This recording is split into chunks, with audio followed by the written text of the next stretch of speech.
তে ফাইলগুলা চেক করছে আর বারবার এদিক ওদিক তাকাচ্ছে। জাংকুক বিষয়টা নোটিস করে। তে হয়তো আনইজি ফিল করছে, করবে না বে কেন। তেকে নিজের কেবিনে বসিয়ে রাখছে জাংকুক। সামনে বসে কাজ করতে ভয় প্লাস আনইজি দুটোই জেগে বসেছে তের মস্তিষ্কে। কি হয়েছে? কিছু না। 30 মিনিট পর। স্যার হয়ে গেছে, এই ফাইলগুলো চেক করা হয়ে গেছে। জাংকুকের দিকে ফাইলগুলো এগিয়ে দেয়। জাংকুক ফাইল দেখছে আর বারবার তের দিকে তাকাচ্ছে। তে তো ঘাবড়ে গেছে মনে মনে। আল্লাহ, কোনো ভুল করলাম না তো? ভুল হলে আমাকে উদয় ওয়াটার দিয়ে দেবে। স্যার সব ঠিক আছে তো? ঠিকই আছে। নেক্সট মান্থে ফার্স্ট উইকে প্রেজেন্টেশন আছে। প্রেজেন্টেশনটা তুমিই করবে। আমি কি পারবো? পারবে। আমি তোমায় গাইড করব এই কয়দিন। আর অনেক টাইম আছে, নেক্সট মান্থ হবে যেগুলা। নেক্সট মান্থের ফার্স্ট উইকের কি আরও কয়েক বছর বাকি আছে নাকি? আছে তো মাত্র 9 দিন। এতে হবে এনাফ টাইম। অফিস ছুটির পর বাড়ি ফেরার পথে জাংকুক আপন মনে ড্রাইভ করছে আর গান শুনছে। হঠাৎ রাস্তার পাশে একটা বেঞ্চে চোখ পড়ল। দেখে একটা বেঞ্চে বসা দেখতে পেল, সাথে ছোট ছোট কয়েকটা বাচ্চা বসে আছে। হয়তো কিছু একটা খাচ্ছে আর হেসে লুটিপুটি খাচ্ছে। জাংকুক ভেবে পাচ্ছে না, এত বড় একটা মেয়ে এই ছোট ছোট বাচ্চাদের সাথে কি করছে? কি এমন কথা বলছে বাচ্চাদের সাথে, যেন হাসিতে বাতি মানছে না। নিজের কৌতূহলে বসে গাড়ি থেকে নেমে এগিয়ে গেল তের দিকে। তে কিছুটা সামনে গিয়ে আরও কৌতূহল বেড়ে গেল, কারণ তে কিছু একটা খাচ্ছে বাচ্চাদের সাথে। না জানি কত মজা করে এই খাবারটা খাচ্ছে। জাংকুক নজর তো আটকে গেছে তের ডিম্পলের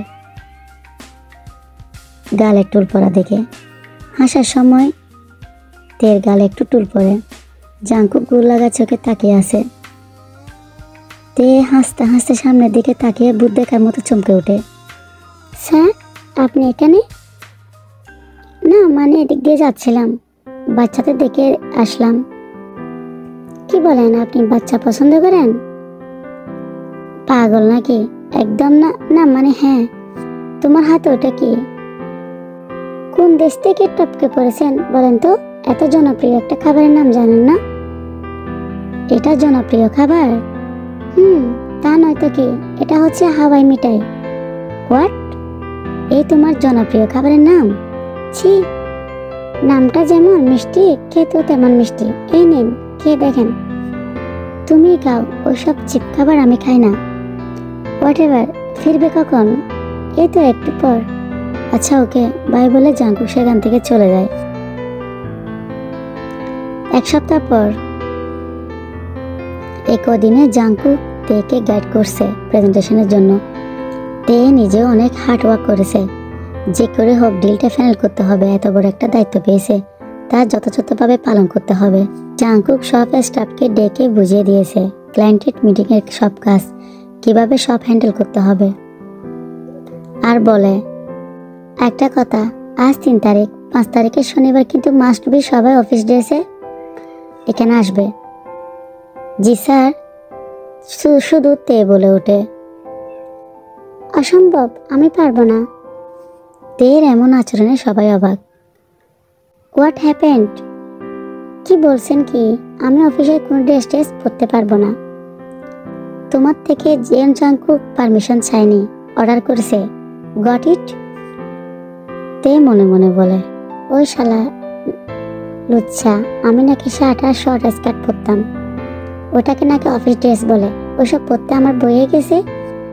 একদিন পর অফিসের সবাই ক্লায়েন্টের নিয়ে ব্যস্ত।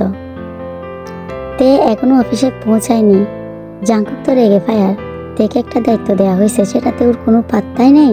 Already 15 minute late. তে তাই বাধ্য হয়ে জাংকুক মিটিং শুরু করে দেয়। মিটিং রুমের দরজা খুলতে জাংকুক সহ ক্লায়েন্টদের সবার মুখ হা হয়ে গেছে। স্যার, আমি দুঃখিত লেট হওয়ার জন্য, ভেরি সরি। এখনো সবার দৃষ্টি তের উপর, কারণ সবার মাঝে তে যেন একটি ফুল, সাধারণের মধ্যে অসাধারণ, ফুটে উঠেছে। তের পরনে নীল সাদা কম্বাইন্ড কালারের শাড়ি, আঁচলটা কাঁধ থেকে ছেড়ে দেওয়া, চুলগুলা খোলা, ম্যাচিং ইয়ারিং, হালকা লিপস্টিক আর হাতে নীল ছুরি।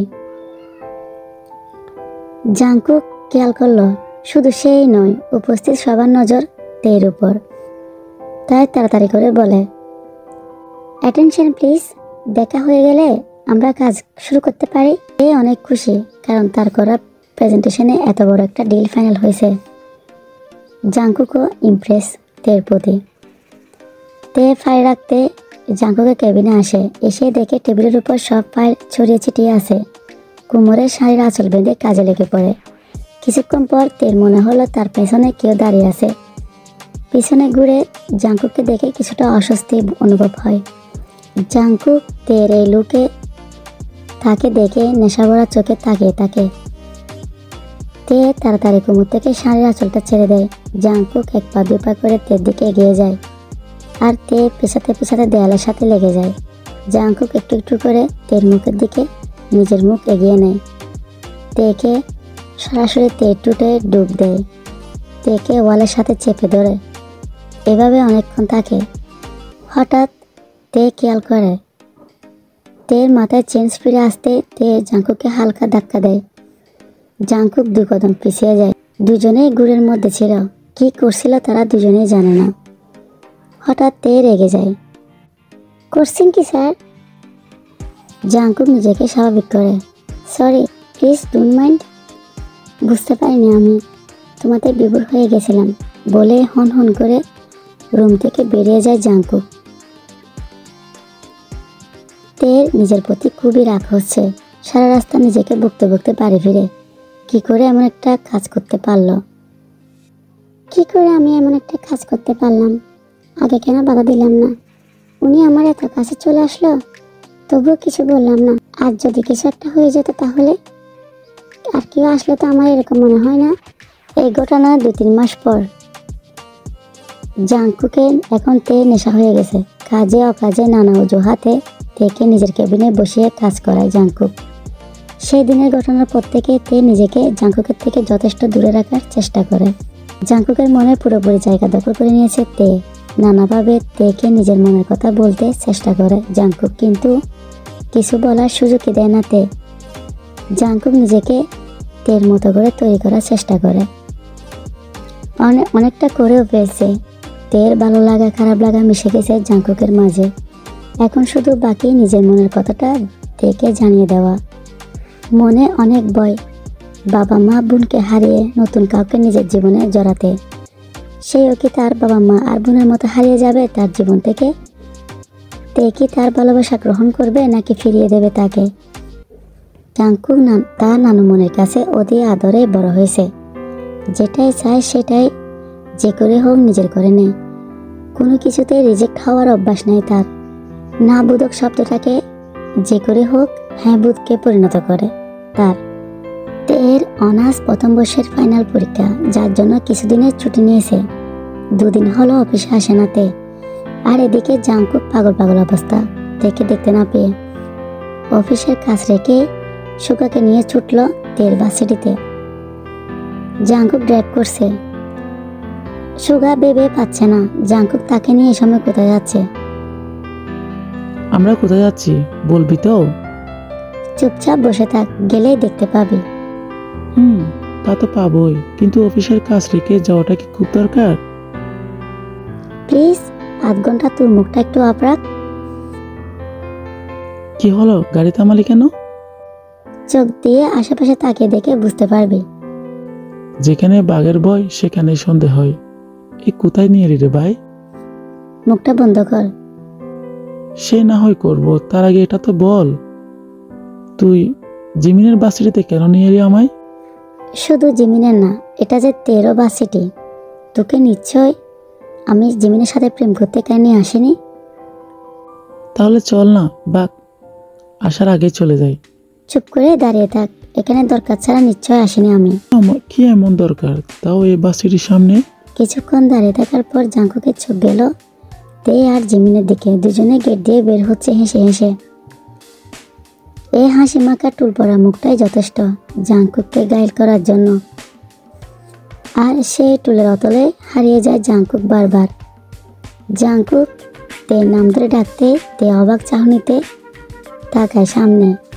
এ সময় এখানে জাংকুককে সে কল্পনাই করতে পারেনি। তে এগিয়ে যায়। স্যার, আপনি এখানে কোথাও যাচ্ছিলেন? এদিক দিয়ে? না, এখানে এসেছি তোমার কাছে। আমার কাছে যাচ্ছিল তোমাকে? বলেন। জিমিন গাড়িতে সুগা বসে আছে, তুমি গিয়ে কথা বলো। জিমিন দৌড়ে চলে যায় গাড়ির দিকে। জিমিনকে আসতে দেখে সুগা দৌড়ে গিয়ে গাড়িতে বসে। কি হচ্ছে এখন বলবেন যে? এ সময় অফিসের কাজ পেলে চলে আসছেন কেন এখানে? চলো কোনো ক্যাফে গিয়ে বসি। না মানে কি বলবেন এখানেই বলেন না। তাহলে চলো সামনের ওই বেঞ্চে গিয়ে বসি। বেঞ্চে বসে দুজনেই চুপ। 5 মিনিট পর নীরবতা ভেঙে বলে তে, আপনি কি সত্যি কিছু বলবেন? আমার যে বাড়ি ফিরতে হবে স্যার। দেখতে আমি হেয়ালি করে কথা বলতে পারি না, যা বলার ডিরেক্টলি বলি। আর এই কথাটা আমার জীবনের খুবই বেশি গুরুত্বপূর্ণ। তে, আমি তোমাকে ভালোবাসি, আমি তোমাকে বিয়ে করতে চাই। এ বেঞ্চের বসা থেকে দাঁড়িয়ে যায়। যে বয়টাই পেয়েছিল সেটাই সত্যি, কিন্তু তে তো কিছু করার নাই। জাংকুকের ডাকে যে সে সাড়া দিতে পারবে না। এসব আপনি কি বলছেন স্যার? তুমি যা শুনছো তাই বলছি। না, এটা হতে পারে না। এটা আমার প্রতি আপনার ভালোবাসা নয়, ভালো লাগা। আপনি বলে কেন যাচ্ছেন আমাদের সম্পর্কটা? আপনি অফিসের মালিক আর আমি বেতনভুক্ত কর্মচারী। আর আমাদের মধ্যে এমন কোনো সম্পর্ক না থাকতে পারে আর না হতে পারে। হাসালে আমায় তুমি তে, আমার মনে তোমার জন্য ভালোবাসা, আর সেটাকে তুমি ভালো লাগা বলছো? এই প্রথমে ভালো লাগা থেকে ভালোবাসায় তৈরি হয়েছে। আর কেন সম্পর্ক হতে পারে না? এমন কোনো নিয়ম নেই। মালিক আর কর্মচারীর ভালোবাসা বা বিয়ে হতে পারে না। এত তর্ক বিতর্কে আমি যেতে চাই না স্যার। আপনার সাথে আমার কোনো সম্পর্ক হতে পারে না, ব্যাস এটাই সত্যি। কেন হতে পারে না? কারণ আমি যে এনগেজড। পারিবারিকভাবে আমার বিয়ে ঠিক হয়ে গেছে গত 1 বছর ধরে। শুনে নিয়েছেন কেন আমার আর আপনার কোনো সম্পর্ক হতে পারে না? এবার আপনি যান। আর হ্যাঁ, এসব পাগলামি বন্ধ করেন। জীবন জাঙ্কুকের জন্য হাজার হাজার মেয়ে লাইন ধরে দাঁড়িয়ে আছে। তের কথাগুলো শুনে জাঙ্কুকের মাথা যেন বাজ পড়ল। তবুও হার মানার পাত্র নয় সে। কথা বের হচ্ছে না মুখ দিয়ে। নিজেকে সামনে নিয়ে বলে, পয়েন্ট টু বি নোট। কি বললে? পারিবারিকভাবে বিয়ে ঠিক হয়ে আছে। তাহলে এটা কোনো সমস্যা না। তুমি তো আর ভালোবাসো না, তাহলে আর কি চাই? এক্সকিউজ মি স্যার, কি সব বলছেন? বিয়ে ঠিক হওয়া মানে বুঝেন? বুঝি তো, না বোঝার কি আছে? আর শোনো, কোনো চাপ নেওয়ার দরকার নেই। তোমার পরীক্ষার পরে শ্বশুরমশাইয়ের কাছে আমি আর তোমার বিষয়ে কথা বলতে যাব। তে ভেবে পাচ্ছে না এ ছেলে কি তার সাথে মজা করছে নাকি সত্যি সত্যি বলছে। কি করে সবকিছু এত সহজভাবে নিচ্ছে ব্যাপারটা? দেখুন, মজা করবেন না আমার সাথে। আর লক্ষ্মী ছেলের মতো বাড়িতে যান। এইসব চিন্তা ভাবনা মাথা থেকে ঝেড়ে ফেলেন। সেই তো আমি কখন ঝেড়ে ফেলে দিয়েছি। যখন তুমি বললে পারিবারিকভাবে বিয়ে ঠিক হয়ে আছে, তখন থেকে আমার মনটা বেশ ফুরফুরা। আমার রাস্তা ক্লিয়ার। আমাদের গাড়িটা দৌড়াবে বিন্দাস মোটে। কথাগুলা বলে জাংকুক হাসে একটু।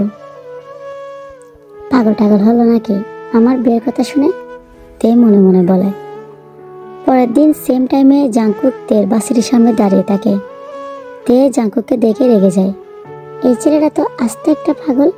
বলে দিলাম আমার বিয়ে ঠিক হয়ে আছে, তা তো তার কোনো হেলদুল নাই। আরো যেন আটার মতো লেগে আছে। দেখে দেখে জাংকুক একটু ভাব নিয়ে অন্যদিকে তাকিয়ে আছে।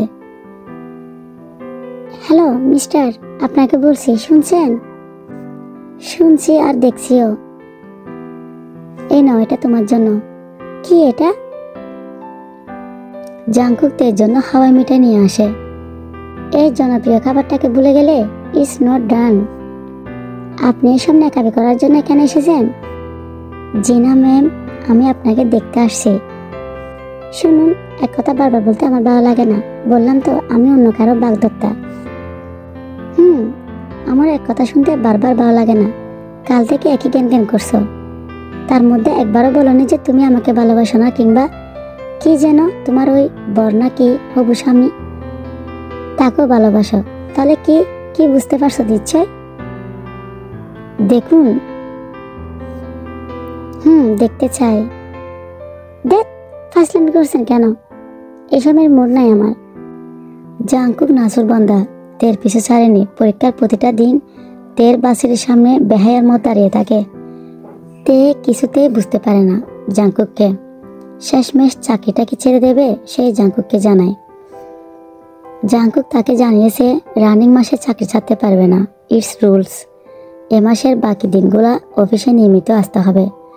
জাংকুক অনেক ভেবেচিন্তে একটা সিদ্ধান্তে উপনীত হয় যে সে কাল তের বাড়িতে যাবে, কারণ কাল অফ ডে। তের বাবার সাথে এ বিষয়ে কথা বলবে। যে বাবা সেই কাজ। পরের দিন তের বাড়ির উদ্দেশ্যে রওনা হয়। সুগা জাংকুকের সুখে দুঃখে সবখানে থাকে। সুগাকে সাথে নিয়ে যাইব। সুগা সেই লেভেলে নার্ভাস, একটু ভীতু টাইপের ছেলে। আজ পর্যন্ত জিমিনের কথা তার মাকেও জানাতে পারেনি। আর ওইদিকে সুগার মা মেয়ে দেখা শুরু করে দিয়েছে। সুগা জাংকুকের গাড়ির দায়িত্ব দিয়েছে তার মাকে সব বুঝিয়ে সুঝিয়ে রাজি করানোর জন্য। জাংকুকও সেটা যথাযথভাবে পালন করবে। তার জন্য জাংকুক আর জিমিন কিছু শর্ত দিয়েছে। শর্ত হচ্ছে তেকে পাওয়ার জন্য যে কোনো কিছু করতে রাজি জাংকুক, আর সাহায্য করবে ওরা দুজন। তের বাবা রাজি না হলে অন্যভাবে তেকে নিজের করবে, সেটা ক্ষমতা হোক বা চিরিং। ভালোবাসা আর যুদ্ধের জন্য নাকি সব করা যায়। অবশেষে তারা তেদের বাড়ির সামনে দাঁড়িয়ে আছে। জাংকুক বুকে সাহস সঞ্চয় করে দরজায় নক করলো। ভিতর ডিম সুগা তো জাংকুকের পেছনে লুকিয়ে আছে। তের মা দরজা খুলতে, আসসালামু আলাইকুম আন্টি। ওয়ালাইকুম আসসালাম। আপনাকে তো ঠিক চিনলাম না। পিছন থেকে সুগা বলে ওঠে। ও আমার বন্ধু আন্টি। সুগা যেহেতু পূর্ব পরিচিত, তাই আর কত না বাড়িয়ে তের মা বাইরে থেকে তাদেরকে ভিতরে নিয়ে আসে। জাংকুক আর সুগা গিয়ে সোফায় বসে। একতলা বিশিষ্ট বাড়িটা খুব বড় না হলেও বেশ গুছানো। জাংকুকের চোখ এদিক ওদিক দৌড়াতে ব্যস্ত, তেকে খুঁজতে। আন্টি, ও হচ্ছে জিয়ন জাংকুক। তে ওর অফিসে চাকরি করে। তাহলে আমি তেকে ডেকে দিই? ও তো পাশের রুমে আছে। আন্টি, তেকে ডাকার দরকার নাই, আপনি আঙ্কেলকে ডেকে দিন। ওনার সাথে ইনফ্যাক্ট আপনাদের দুজনের সাথে আমার কিছু কথা আছে। এতক্ষণে জেহুবা ভিতর থেকে চলে আসে আওয়াজ পেয়ে। এই তো চলে আসছে তের বাবা। তের বাবার সাথে কুশল বিনিময় করে শেষমেশ বলে দিল ডিরেক্টলি জাংকুক। আঙ্কেল, আমি তেকে ভালোবাসি। আপনারা রাজি থাকলে আমি তেকে বিয়ে করতে চাই। জেহুব আর আয়ু দুজনের মুখ চাওয়াচাওয়াই করে অবাক হয়ে। জাংকুকের কাছ থেকে এমন কোনো কথা তারা আশা করেনি। কিছুক্ষণ চুপ থেকে জেহুব বলে ওঠে, তুমি হয়তো জানো না তের বিয়ে ঠিক আছে। আর তেকে কথাটা জানে যে তুমি ওকে ভালোবাসো। আপনার দুটো প্রশ্নের উত্তরে হ্যাঁ। তাহলে তুমি কিভাবে বিয়ের প্রস্তাব নিয়ে আসছো, যেখানে ইতিমধ্যে একটা মেয়ের বিয়ে ঠিক আছে সেখানে, আর আমার মেয়ের উপর আমার ভরসা আছে। ও নিশ্চয়ই তোমার এমন কুপ্রস্তাবে রাজি হয়নি। এটাকে কুপ্রস্তাব কি করে বলছেন আঙ্কেল? আমি তেকে ভালোবাসি আর ওকে বিয়ে করতে চাই, সেটা সৎ সাহস নিয়ে বলতে এসেছি। এই জন্যই কুপ্রস্তাব বলেছি। তুমি তো জানো তের বিয়ে ঠিক আছে, আর তে নিজেও এই বিয়েতে রাজি। ওর মতামত নিয়ে আমরা এই সিদ্ধান্ত নিয়েছিলাম। হ্যাঁ, সেটা আপনাদের ইচ্ছেতেই তেও রাজি হয়েছিল। জাংকুক চুপচাপ ড্রাইভ করছে। জাংকুককে চুপচাপ দেখে সুগা বলে, কিরে এমন শান্ত হয়ে আসিস যে? তাহলে কি হবে? তের বাবা তো রাজি হলো না, আর না হওয়ারই কথা। আমি জানতাম এটা, আর এটাই স্বাভাবিক নয় কি? ওনাদের জানানোটা আমার দায়িত্ব ছিল, তাই জানিয়েছি। হ্যাঁ দোস্ত, এটা ঠিক। যে মেয়ের বিয়ে ঠিক হয়ে যায়, হঠাৎ করে কেউ একজনকে যদি বলে আমি আপনার মেয়েকে ভালোবাসি, আর অমনি তো তার হাতে তুলে দেওয়া যায় না। আমি একটা সিদ্ধান্ত নিয়েছি। ভেবে চিন্তে সঠিক সিদ্ধান্তই নিয়েছিস নিশ্চয়। আর তের বিষয়টা বাদ দিয়ে দে। সঠিক সিদ্ধান্ত কিনা জানি না, আর তের বিষয় বাদ দিব কেমনে? কিছুদিন পরে তো তের সব বিষয় আমার সাথে জড়িয়ে যাবে। জাঙ্কুকের এমন হেয়ালিপনা কথায় সুগা কনফিউজড। কিন্তু কি করে? চিটিং করে। তে কি মানবে? কেন মানতে বাধ্য। জাঙ্কুক যখন তেদের বাড়ি আসছিল তখন তে বাড়িতে ছিল না। পাশের বাড়িতে ছোট্ট একটা বাচ্চা আছে, সময় পেলে বাচ্চাটার কাছে চলে যায়। তে বাড়িতে এসে সব শুনে অবাক, কারণ জাঙ্কুক যে সত্যি এরকম কিছু করতে পারে। তে তো রাগ হওয়ার কথা জাঙ্কুকের এমন কাজে, কিন্তু না, মনের অজান্তে বেরিয়ে এলো ছেলের কনফিডেন্স আছে বলতে হয়। একটা মেয়ের বিয়ে ঠিক হয়ে আছে, যেন তার বাড়িতে বিয়ের প্রস্তাব নিয়ে আসে। বাবা যায়। পরের দিন তে অফিসে এসে নিজের ডেস্কে না গিয়ে আগে সোজা জাঙ্কুকের কেবিনে গেল। তেকে নিজের কেবিনে দেখে জাঙ্কুক বলে ওঠে, আরে বাস, এত মিস করছিলে আমায় সোজা আমার কেবিনে। আচ্ছা, আপনার প্রবলেম কি বলেন তো? কিসের প্রবলেম? কেন কেন এরকমটা করছেন? এটা কি শুধু শুধু পাগলামি নয়? পাগলামি যদি বলো তাহলে সেটা ভালোবাসার জন্য পাগলামি। What ever. তোমার হাতে কি ওটা লাভ লেটার? খুলে দেখেন। জাঙ্কুক তের হাত থেকে কাগজটা নিয়ে মোটেও অবাক হয়নি। ও তো এটাই চেয়েছিল। হ্যাঁ, ওটা রেজিগনেশন লেটার। যদিও তে চাকরিটা ছেড়ে দেওয়ার কথা আগেও বলেছে, সেটা নিতান্তই তার একার কথা ছিল। কিন্তু গতকাল রাতে তের বাবা নিজেই বলে দেয়, তোমাকে ছোটবেলা থেকে যথেষ্ট স্বাধীনতা দিয়েছি, তোমার সব ইচ্ছে পূরণ করেছি। আমাদের সামর্থ্যের মধ্যে তোমার সব সিদ্ধান্তে আমরা তোমার পাশে থেকেছি। আমাদের আর্থিক অবস্থা হাই কোয়ালিটি না হলেও তোমার চাকরি করার প্রয়োজন ছিল না। তুমি চাকরিটা করতে চেয়েছিলে, আমরা তোমায় বারণ করিনি। তোমার প্রতি আমাদের ভরসা আছে। আশা করছি সেই ভরসার মূল্য তুমি দিবে। যখন তোমার বিয়ে ঠিক করা হলো, তুমি অনার্স কমপ্লিট করতে চেয়েছিলে, তাই শুধু বিয়েটা ঠিক করে রেখেছি। আর হ্যাঁ, চাকরিটা তুমি আর করবে না। তোমার যখন মন চাইবে তখন চাকরি ছেড়ে দিবে, সেটা কি করে হয়? সবকিছুর তো একটা নিয়ম আছে। রানিং মাসের আরো 4 দিন বাকি, সো এই 4 দিন তুমি অফিস কন্টিনিউ করবে, ওকে? বাট স্যার, না, কোনো কিন্তু নয়। তে ডেস্কে বসে আছে, কাজ করতে মন চাইছে না। সুগার ডাকে তের গুড় কাটলো। তে এই ব্যাপারে তোমার একটা সাইন লাগবে। কিসের সাইন? না, মানে আসলে তুমি তো রেজিগনেশন লেটার দিয়েছো। সেটার সাথে আমার সাইনের কি সম্পর্ক? আলবার সম্পর্ক। তুমি যে চাকরিটা ছেড়ে দিচ্ছ তার প্রমাণ তোমার এই সাইন। সুগার তের দিকে পেপারটা এগিয়ে দেয়। তের সাইন শেষ। জাঙ্কুক বলে ওঠে, আলহামদুলিল্লাহ। আলহামদুলিল্লাহ বললেন কেন? ভালো কাজের শেষে তো আলহামদুলিল্লাহ বলতে হয়, তুমি জানো না? যাই হোক, যে 2 দিন আসো মন দিয়ে কাজ করো, কেমন?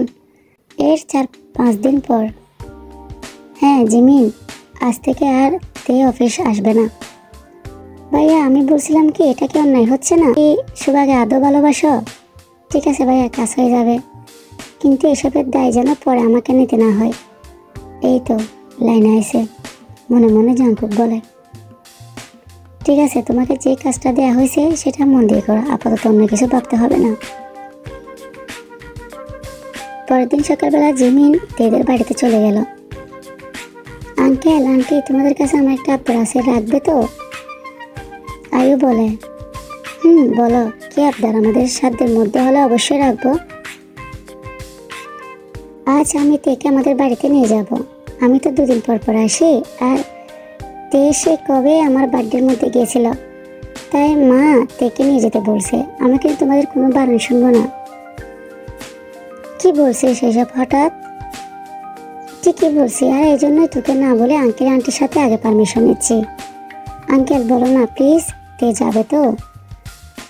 জেহু বলে, ও যদি যায় তাহলে নিয়ে যাও। আঙ্কেল এভাবে বললে তে কখনো যাবে না। প্লিজ আন্টি, আঙ্কেলকে বলো না, বিকেলে আমি তেকে বাসায় পৌঁছে দিয়ে যাব। জেহু পারমিশন দিয়ে দেয়। তে, তুই কিন্তু শাড়ি পরে যাবি আমার সাথে। দেখ, আমিও শাড়ি পরে এসেছি। জেমিনের অনুরোধে তে একটা মেরুন কালারের শাড়ি পরে হালকা সাজে বের হয়ে যায়। আরে দাঁড়া, স্কুটি তো নিতে হবে। না, স্কুটি নিতে হবে না, আমরা অন্য কোনো গাড়ি নিয়ে যাবো, চল তো। এই, সত্যি করে বলতো আমরা কোথায় যাচ্ছি? এটা তো তোর বাড়ির রাস্তা না। এটা আমার বাড়ির রাস্তা না। কোথায় যাচ্ছি সেটা গেলেই দেখতে পাবি। তুই কি আমার সাথে মজা করছিস? তোর বাড়িতে নিয়ে যাবে বলে আমায় কোথায় নিয়ে আসলি? ক্যাফে? এই ক্যাফে এলি কেন? তাও এত দূরে? চল আগে ভিতরে গিয়ে বসি, তারপর বাকি কথা বলি। না, আমি ভিতরে যাব না, আর না তোর কোনো কথা শুনবো। নিশ্চিত কিছু তো একটা গন্ডগোল আছে। প্লিজ চল না। ক্যাফের ভিতর গিয়ে বসে আছে প্রায় 4-5 মিনিট ধরে তারা। দেখ এবার কিন্তু আমার দরজায় বাদ ভেঙে যাচ্ছে। আচ্ছা আচ্ছা, তুই খাবার অর্ডার কর, আমি ওয়াশরুম থেকে ফ্রেশ হয়ে আসছি। তে মেনু কার্ডটা দেখছে, কি অর্ডার করা যায় ভাবছে। ওয়েট করি, এটা তোমার জন্য। আপনি কাকে আশা করেছিলে? তোমার হবু বরকে? কাউকে আশা করি নাই, আশা করার মতো কেউ নাই, বুঝলেন? বেবি বলছো তো? বাবার কি আছে? কেন, তোমার বর কই? সবসময় ওকে টেনে আনবেন না। আর ও কে হয় আমার? হ্যাঁ, ওকে আশা করব?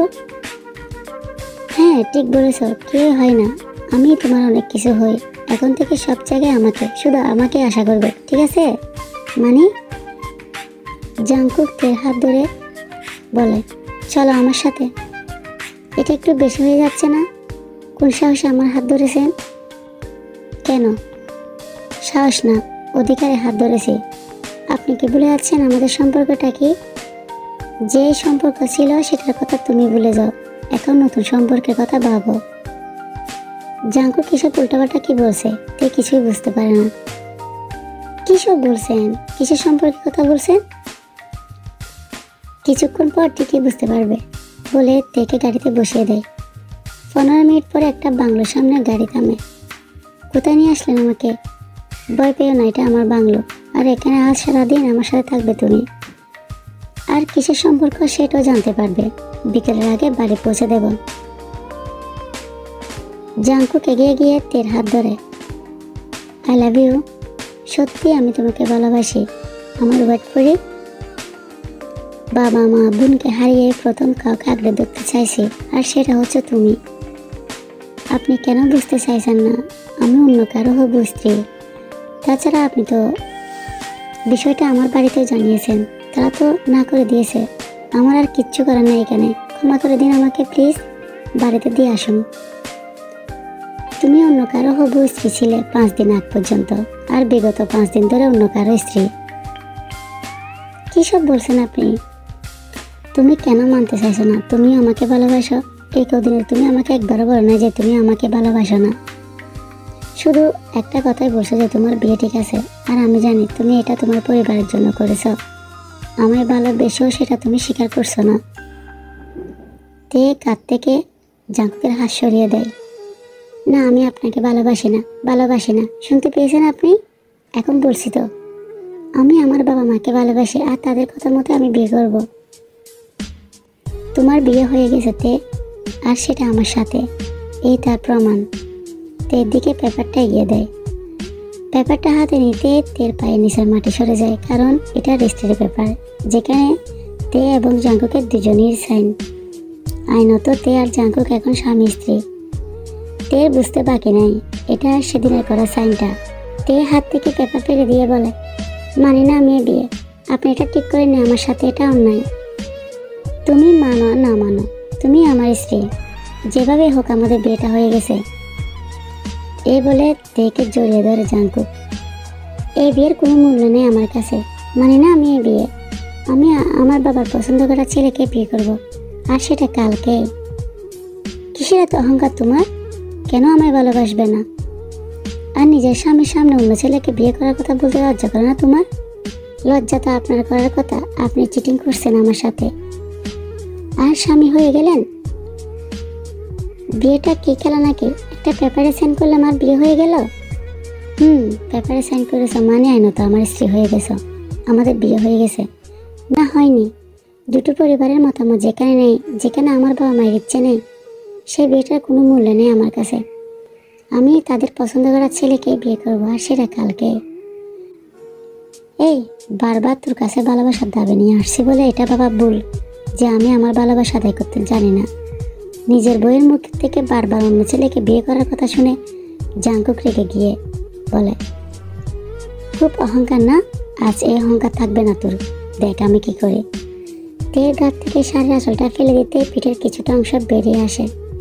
জাংকুক তাতে নিজের নাক গোসাইতে রাখে, আর তে শরীরের গন্ধ নেই। গাড়িটা ব্রেক করতে তে নড়ে চড়ে বসলো। এসে গিয়েছে, সামনে জিমিন আছে, ও তোমায় বাড়ি পৌঁছে দেবে। এটা বলে গাড়ির দরজাটা খুলে দেয় জাংকুক। তে গাড়ি থেকে নামবে, হাতে কিছু টান অনুভব করে। জাংকুক হাত ধরে আছে আর চোখগুলা চলচল করছে, যে কোনো সময় চোখের পানিগুলা বৃষ্টি হয়ে নামবে। জাংকুককে এভাবে দেখতে তেরও কষ্ট হচ্ছে, তবুও আজ নিজেকে সামনের দিকে এগিয়ে যায়। জাংকুক তাকিয়ে আছে তের যাওয়ার পানে, মনে মনে একটাই চাওয়া, তে যদি একবার পিছনে ফিরে তাকাতো। কিছু দূর গিয়ে পিছনে ফিরে তাকালো তে, এবার যেন জাংকুক শান্তি। জিমিনকে দেখেও না দেখার বান করে সামনের দিকে এগিয়ে গেল তে। জিমিন বুঝতে বাকি নাই তে তার সাথে রাগ করেছে, এটাই স্বাভাবিক। এর হাত ধরে, প্লিজ তে রাগ করিস না, আমায় ক্ষমা করে দে। বিশ্বাস করে এরকম কিছু হবে আমি জানতাম না। ভাইয়া শুধু আমাকে বলেছিল তোর সাথে দেখা করতে চাই আর সারাটা দিন তোর সাথে কাটাতে চাই। প্রথমে আমি রাজি হইনি, অনেক রিকোয়েস্ট করলো, তাই আর না করতে পারিনি। আমি বুঝতে পারিনি আমাকে এভাবে ইউজ করবে। আর বিয়ের ব্যাপারটা আমি একদমই জানতাম না। এটার পিছনে জাংকুক ভাইয়া আর সুগা। সেদিন ক্যাব থেকে চলে আসার পর সুগার থেকে সব শুনেছি। তুই কি আমার সাথে বাড়িতে যাবি? যাবো তো, আঙ্কেলকে বলছে আমি তোকে বাড়ি পৌঁছে দেব। ঠিক আছে তাহলে চল, এত বকবক না করে। আর কোনো কথা না বলে বাড়ির দিকে রওনা দেয় তারা। খুব কষ্ট হচ্ছে তে, একদিকে তার বাবা মা, একদিকে জাংকুক। বাবা মার প্রতি তার দায়িত্ব কর্তব্য, আর অন্যদিকে হয়তো ভালোবাসা, দুটা নাই আছে। বাড়িতে আসতে জিমিন বলে, প্লিজ আঙ্কেল তুমি তেকে বকো না, আসলে ভুলটা আমারই, ওকে এভাবে নিয়ে যাওয়া ঠিক হয়নি। তার মধ্যে মা এত জেদ করলো যে তেকে আসতেই দিল না। আমি শুধু ভাবছি তে থাকলো কিভাবে আমাদের ছাড়া, একদিনও কোথাও থাকে না। বারবার শুধু তোমাদের কথা বলছে, ও থেকেছে আমাদের সাথে, কিন্তু মন পড়েছিল তোমাদের কাছে। আয়ু বলে, মেয়েটার যখন বিয়ে হবে তখন কি করে যে শ্বশুর বাড়ি থাকবে আল্লাহ ভালো জানে। মায়ের মুখে বিয়ের কথা শুনতে তের মুখটা ফ্যাকসা হয়ে গেল, বুকের ভিতর ছেদ করে ওঠে। দেখছো, বিয়ের কথা শুনতে আমার মেয়েটার মন খারাপ হয়ে গেল। তোমরা কথা বলো, আমি রুমে গেলাম।